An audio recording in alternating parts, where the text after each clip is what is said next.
Warren Buffett, one of the world's most successful investors and philanthropists, is well known for his financial acumen.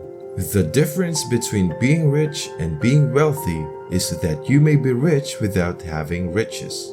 He famously observed, "We will look at what he means by this remark and how it pertains to financial success in this post. We'll also look at how Warren Buffett has used the idea in his life and business." You spoke of people being rich and very, very rich. It seems to me there's a difference between being rich and being wealthy. I assume you consider yourself to be both. Which is the more important to you? Well, I think we may ask you to define, I don't want to sound like President Clinton here too much, but we may ask you, if you'd really define the rich and wealthy so that I get the distinction, then I think we can give you a better answer on it. Well, in my mind, being rich is having an awful lot of money. Being very, very rich is having even more. And being wealthy doesn't necessarily equate to having a lot of money. But what does it equate to then? I just want I think I know what you mean, but I still want you to clear it up before I give you an answer on it. Well, this, of course, is my opinion. I mean, you can be wealthy in health, for example, and I agree with you that certainly there'd be nothing you'd value more than good health for you know, yourself and your family. But you go ahead. Well, I believe you're starting to get it. Have patience. No, there's no question about it. I mean, the money makes very little difference after a moderate level. I tell this to college students that I talk to. I mean, they are basically living about the same life I'm living.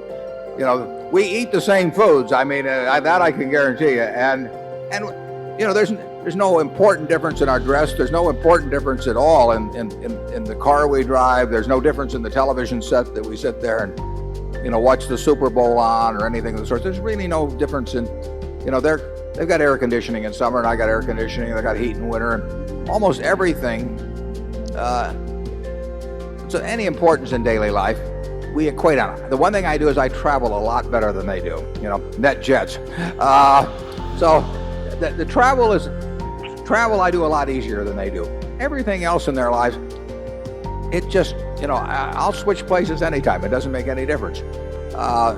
So then you get down to the things of health and who loves you. I mean, that's if you have a minimum level of, I mean, you want to have enough so that you eat 3 times a day and that you sleep in reasonably comfortable surroundings and so on. But everybody in this room has that, and yet some of the people, by the definition that you've given, are obviously much more wealthy than others, and it's not measured by their net worth if you define it that way. And I don't disagree with that definition. I might not use the term wealth in describing it, but I certainly, you know, maybe call it well-being or something of the sort. Charlie? Sure, there are a lot of things in life way more important than wealth.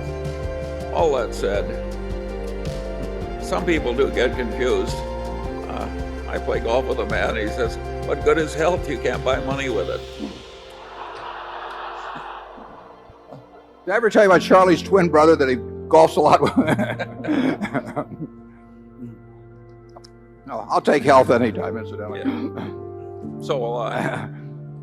No, the important thing, even in your work, I mean, is to an extreme extent, it seems to me, is who you do it with. I mean, you can have, if you're going to spend 8 hours a day working, the most important thing isn't how much money you make. It's how you feel during those 8 hours in terms of the people you're interacting with and how interesting what you're doing is and all of that. Well, you know, I consider myself incredibly lucky in that respect. I can't think of anything I'd rather do, and I can't think of any group of people I'd rather do it with.